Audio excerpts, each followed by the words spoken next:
दोस्तों आप देख रहे हैं बाबा दर्शन न्यूज। बाबा दर्शन न्यूज से मैं इनामुल्ला खान। बीजेपी ने 8 राज्यों की 9 राज्यसभा सीटों पर होने वाले उपचुनाव के लिए उम्मीदवारों की लिस्ट जारी कर दी है। केंद्रीय मंत्री रवनीत सिंह बिट्टू राजस्थान से बीजेपी के कैंडिडेट होंगे। बिहार से मनन कुमार मिश्रा, हरियाणा से किरण चौधरी, मध्य प्रदेश से केंद्रीय मंत्री जॉर्ज कुरियन, महाराष्ट्र से धैर्यशील पाटिल, उड़ीसा से ममता मोहंता और त्रिपुरा से राजीव भट्टाचार्य भाजपा के उम्मीदवार होंगे। गौरतलब है कि एनडीए की तरफ से उपेंद्र कुशवाहा को राज्यसभा भेजे जाने की बात कही जा रही है। राष्ट्रीय लोक मोर्चा के सूत्रों के अनुसार उपेंद्र कुशवाहा 21 अगस्त को 11 बजे नामांकन दाखिल करेंगे। 21 अगस्त को नामांकन दाखिल करने का आखिरी दिन है। उपेंद्र कुशवाहा को एनडीए की तरफ से राज्यसभा भेजने का मतलब साफ है कि उन्हें बिहार चुनाव से साधने की कोशिश की जा रही है। असम विधानसभा में कुल 126 सीटें हैं। बीजेपी के पास 60 सीटें हैं और बहुमत की सरकार है। चूँकि यहाँ राज्यसभा की 2 सीटों पर चुनाव होने हैं, उम्मीद लगाई जा रही है कि बीजेपी ये दोनों सीटें आसानी से जीत सकती है। बिहार विधानसभा में 243 सीटें हैं। सत्तारूढ़ एनडीए में बीजेपी के 18 विधायक हैं, जेडीयू के 44 और हम के 3 विधायक हैं। इंडिया ब्लॉक की आरजेडी के 77 विधायक हैं, कांग्रेस के 19 और सीपीआई के 15 विधायक हैं, जबकि एक एमआईएम और 2 निर्दलीय विधायक हैं। 4 सीटें खाली है जिन पर उपचुनाव होने हैं। दोनों गठबंधन की पार्टियों के बीच 14 सीटों का अंतर है। यह क्रॉस वोटिंग समीकरण और बिगाड़ सकती है। मध्य प्रदेश विधानसभा की 230 सीटें हैं। यहाँ बीजेपी की 163 सीटें हैं, कांग्रेस की 66 और अन्य 1 सीट है। यहाँ भी बीजेपी उम्मीदवार का जीतना लगभग तय माना जा रहा है। महाराष्ट्र की बात कर ले, राज्यसभा में विधानसभा की 288 सीटें हैं। सत्तारूढ़ एनडीए के पास 211 विधायक हैं।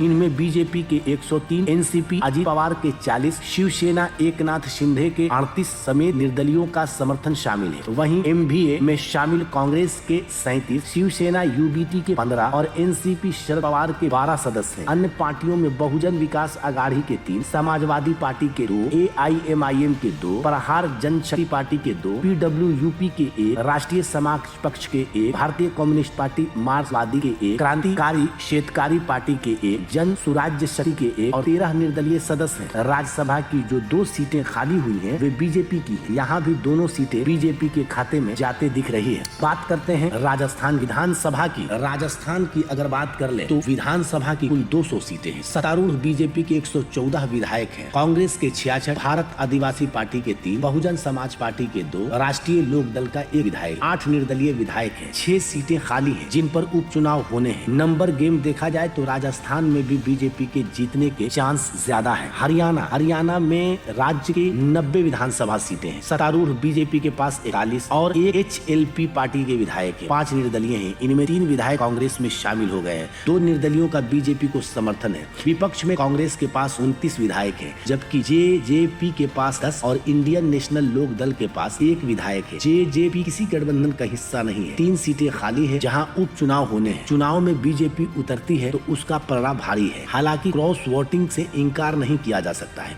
और अगर ऐसा होता है तो कांग्रेस को सीधे फायदा मिलेगा। त्रिपुरा राज्य में कुल 60 विधानसभा सीटें हैं। बीजेपी के पास 32 विधायक हैं। कांग्रेस और लेफ्ट अलायंस को सिर्फ 14 सीटें मिली थी। 13 सीटों पर त्रिपुरा मोथा पार्टी के विधायक चुने गए थे। राज्यसभा चुनाव में बीजेपी के पास नंबर ज्यादा है, इसलिए यहाँ भी बीजेपी की जीत होते दिख रही है। तेलंगाना विधानसभा की कुल 119 सीटें हैं। महाराष्ट्र सत्तारूढ़ कांग्रेस के पास 65 विधायक हैं, बीआरएस के 38 और बीजेपी के पास 8 विधायक हैं। एआईएमआईएम के 7 और सीपीआई के पास 1 विधायक है। राज्य में नंबर गेम कांग्रेस के पास है। उड़ीसा की बात करें तो विधानसभा की कुल 147 सीटें हैं। सत्तारूढ़ बीजेपी के पास 78 विधायक हैं। बीजेडी के पास 51 विधायक है। कांग्रेस के पास 14 और वाम मोर्चा के पास 1 और निर्दलीय 3 विधायक है। यहाँ भी बीजेपी का पलड़ा भारी दिख रहा है।